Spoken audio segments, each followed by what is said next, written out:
Welcome back to the stage, Jamie Boyle. I want to start with my amazing producer, Marilyn, Ness, but I'm also going to call up the younger sister of the woman in the film who passed away and who was so kind as to share her struggle with us, Kayla Carter and her sister. Before we start the Q&A, I'm going to hand it over to Julie, who's going to take us through some more important information. Can everybody hear me okay?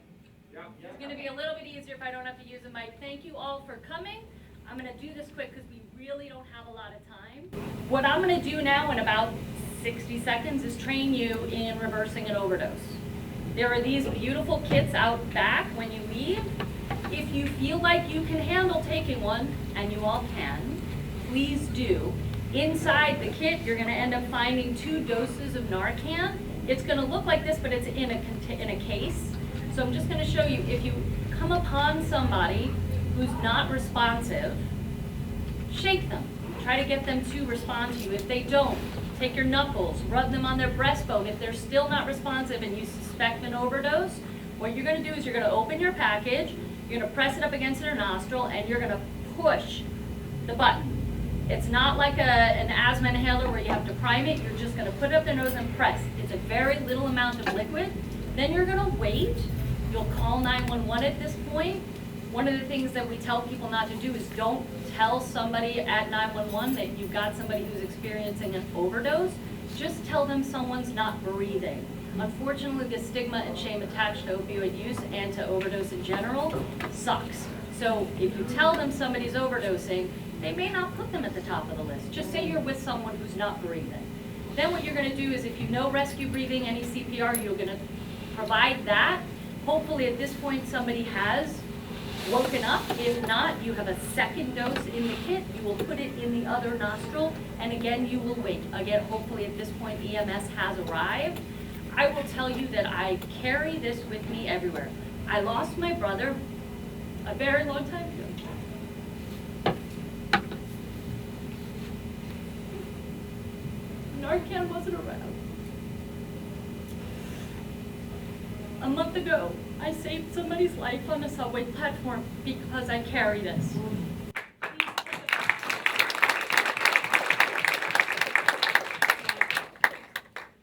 It's easy to do.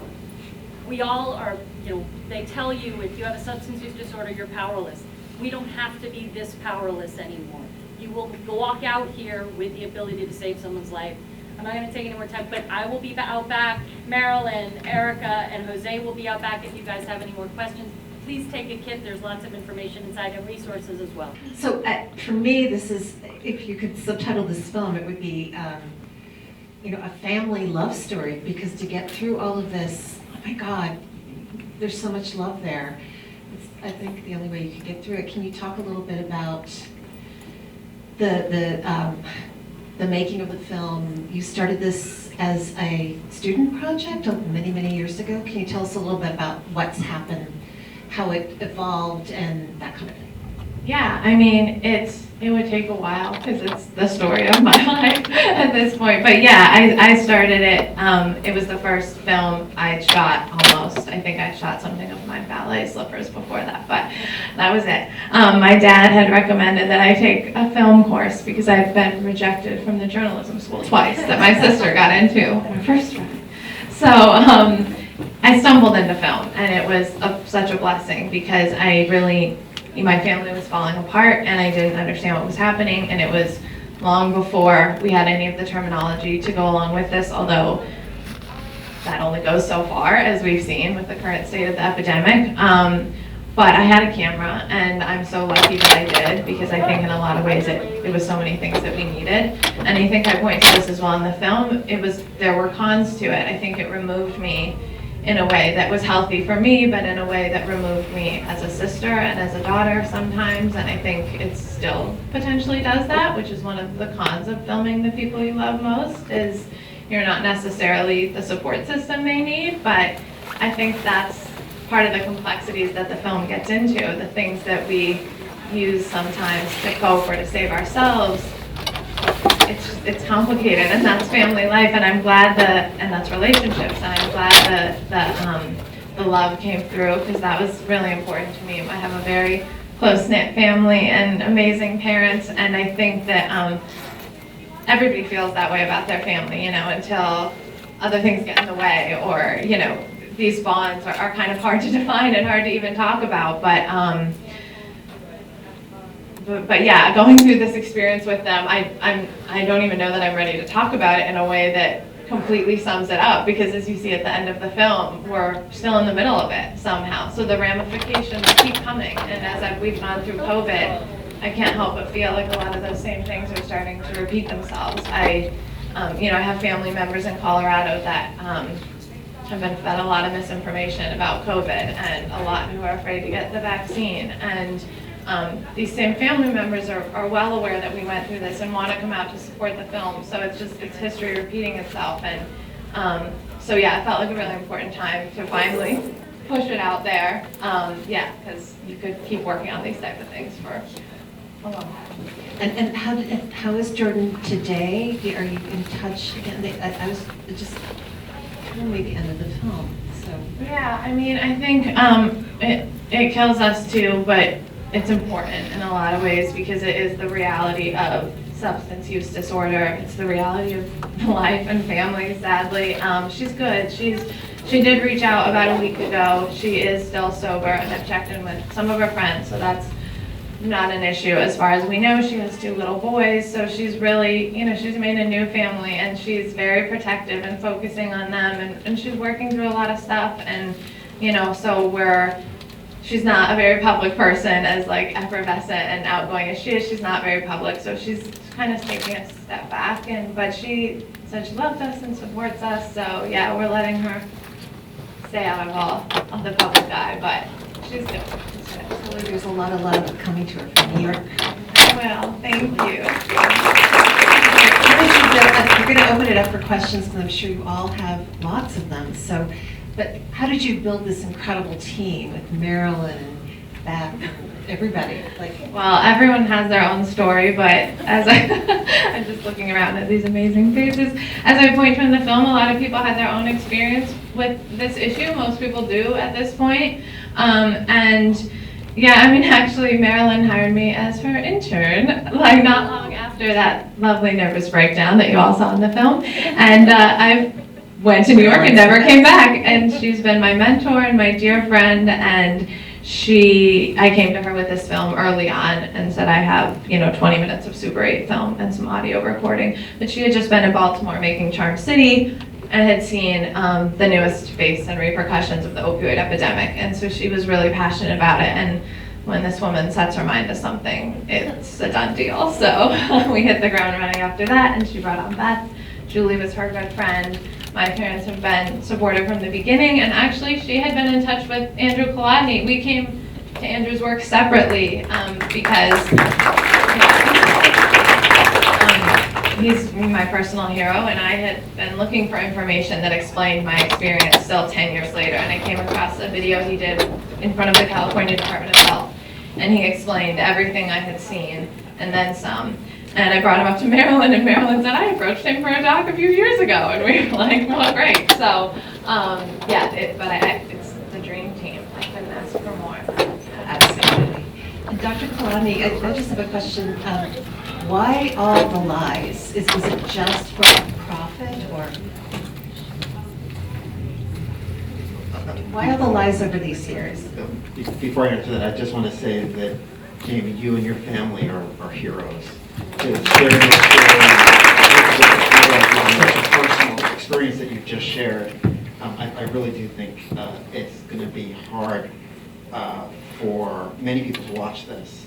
And I think most viewers can relate on a very personal level. So many people have families that have been affected, like yours have, and many families that are affected don't have the courage to speak publicly about this. People who lose loved ones don't even tell their next door neighbor how their son or daughter actually died because of the shame and the stigma. And you've had the courage to share your story with the country, with the world. So thank you.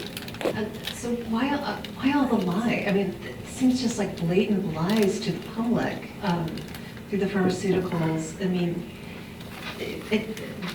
that's my biggest question. Is it just for greed and making millions and millions of dollars on that?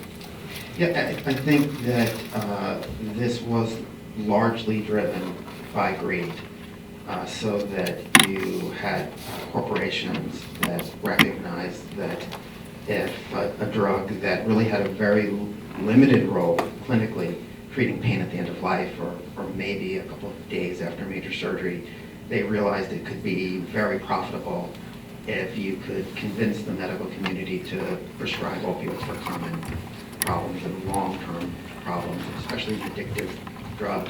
It's a really good business model.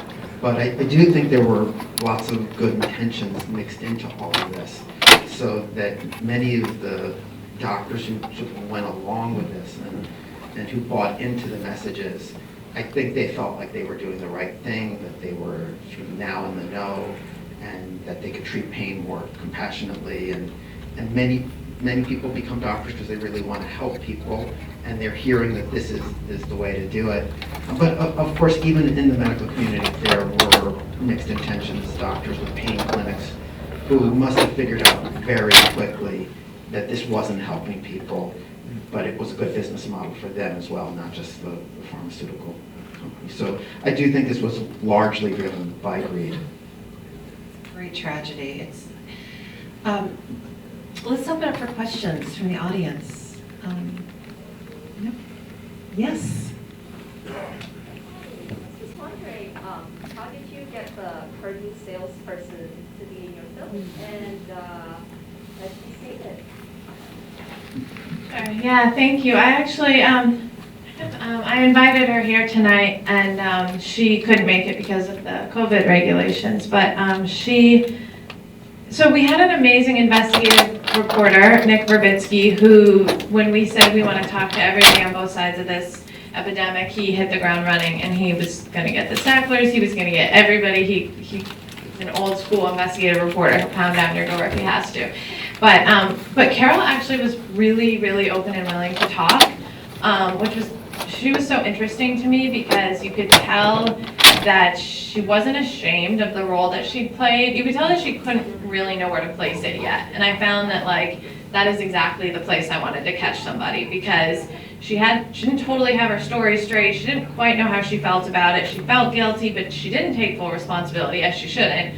And she just felt like she was doing her job. She was a single mom. She had two girls to put through college, and I loved her because that's another human that gets caught up in this web, So in that way, it was like she was perfect for this film, because I didn't need a Sackler member or somebody so in the upper echelons that you can't even really relate to. She's just a normal woman who was doing her job at the time, who was trained in this way, told this thing, and nobody was questioning it at the time. So it was very touch and go. You can see she's really caught off guard when she finds out I'm the one with family members. And I didn't mean to keep that from her. I think she just forgot that I was going to be the one interviewing her, or didn't connect those. But she had actually also spoken out. She had been subpoenaed in a lawsuit, and then she had spoken out once on CBS this morning. And I saw her interview on there, and it was very short, but it was fascinating, because she says she regrets her time at Purdue, and it was the worst experience she ever went through, but more because of the pressures that were put on her to sell.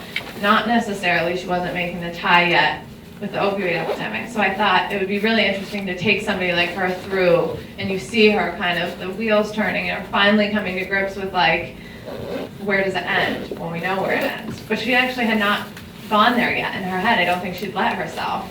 So yeah, it was perfect, because we had talked to a few people, and she just ended up in our laps. But yeah, and I had just come off a film covering the reproductive rights movement, and I had dealt with a lot of anti-abortion activists and pro-choice activists, so I was well versed in walking those lines and giving people a platform to talk about what they believe in and the work that they do and why.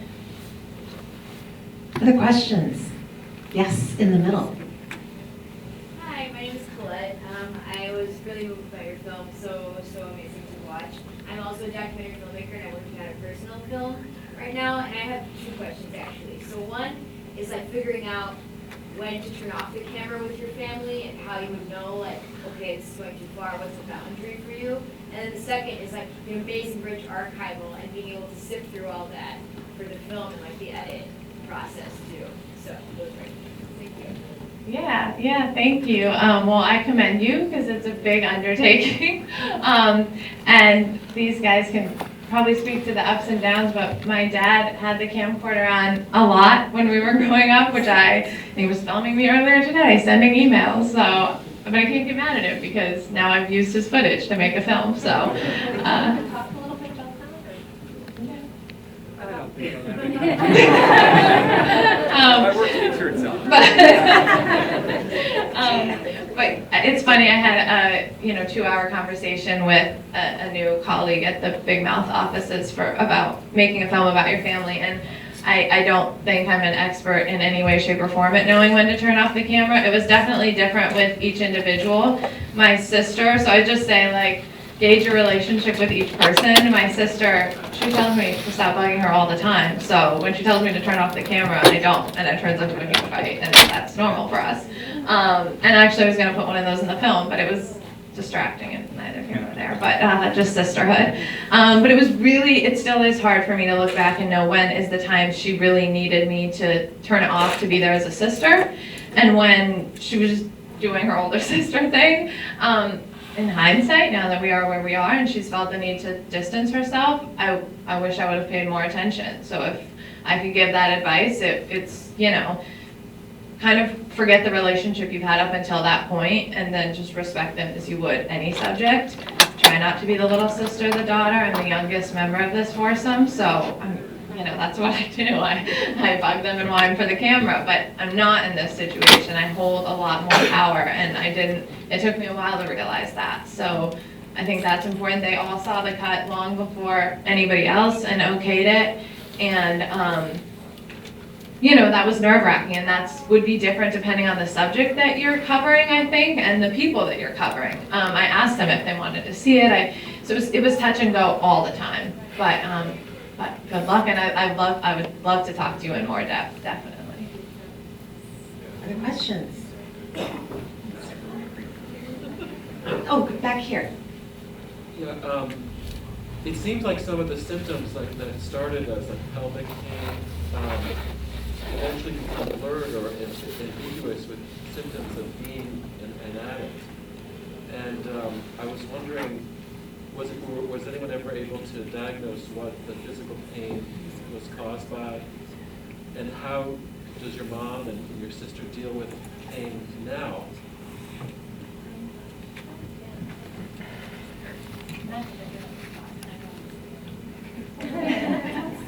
It's quite lovely up here. I trust you. And how are you doing now, too? I'm doing really good, and honestly, I don't have anything that Advil doesn't take care of, which is really cool for me. But I'm sorry, I forgot your first question. Did they ever diagnose anything? Never. And I mean, go ahead. See, that's what I do. And I would just say that I've come to learn that is, and I would love for Andrew to talk about this because I just think it's really important for people to understand how those acute injuries or instances turn into chronic pain, and they're often not they often are not able to find anything in particular. I think that's something that's just not talked about.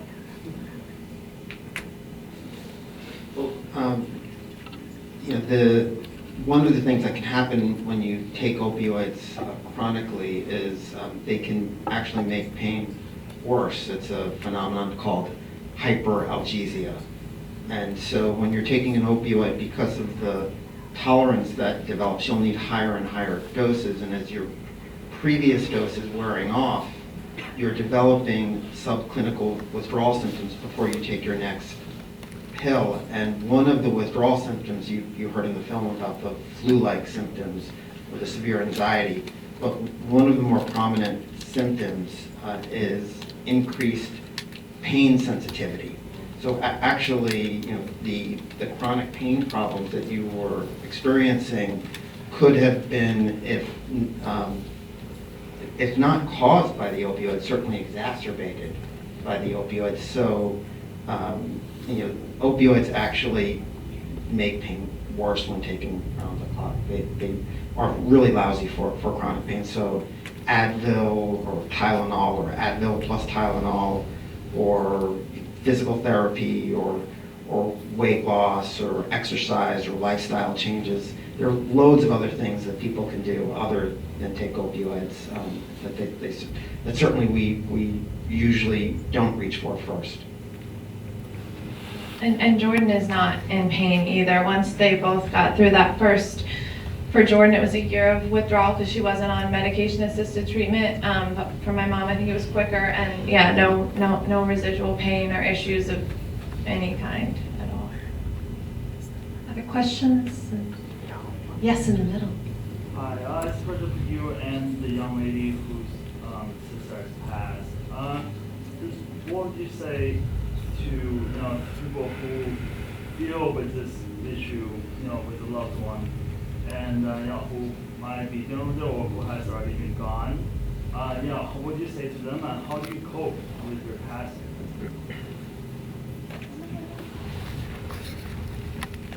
Okay, so I was telling Jamie earlier today that I was one of the first of my family to distance myself from my sister. She started her addiction pretty young, I want to say like early high school. And so I knew that, I didn't want that in my life. I didn't want to be associated with that at all. So I was the first to distance myself. And then when she turned around and got clean, just last year before she passed away, I was also the last one to kind of make amends with her.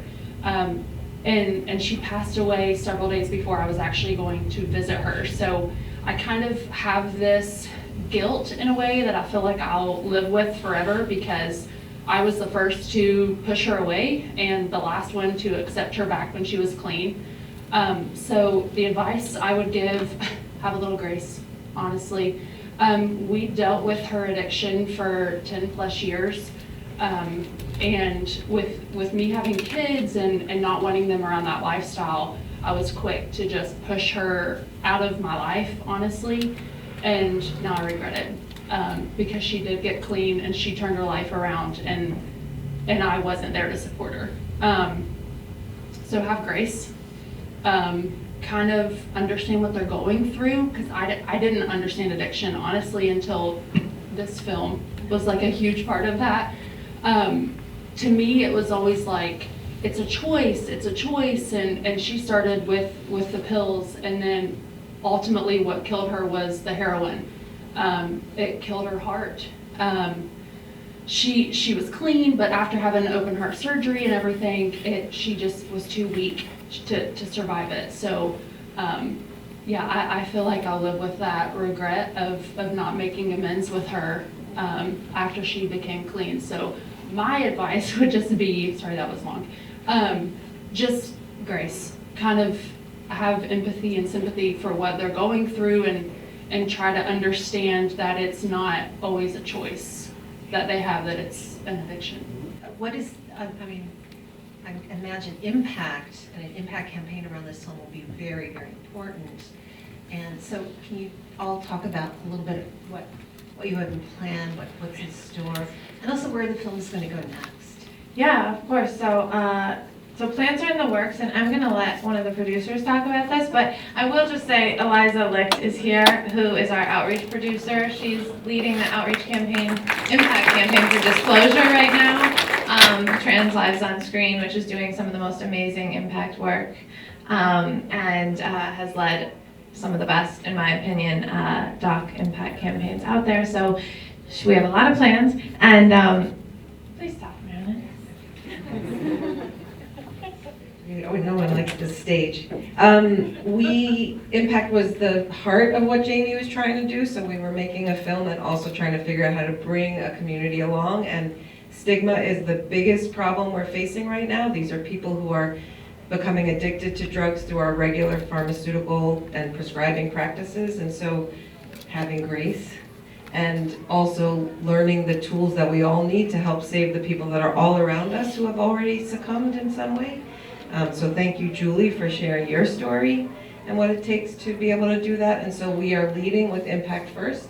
The film is going to the Denver Film Festival where the Attorney General is speaking, because we're on the next phase of this, right? Everyone was focused on what it took to litigate these cases and prosecute the pharmaceutical companies, and now there's some funds, maybe not enough, but this is where we are in our major cities where we're seeing this all around us. We now need to do what's next, and these are our mothers and daughters and sisters and brothers and fathers and sons.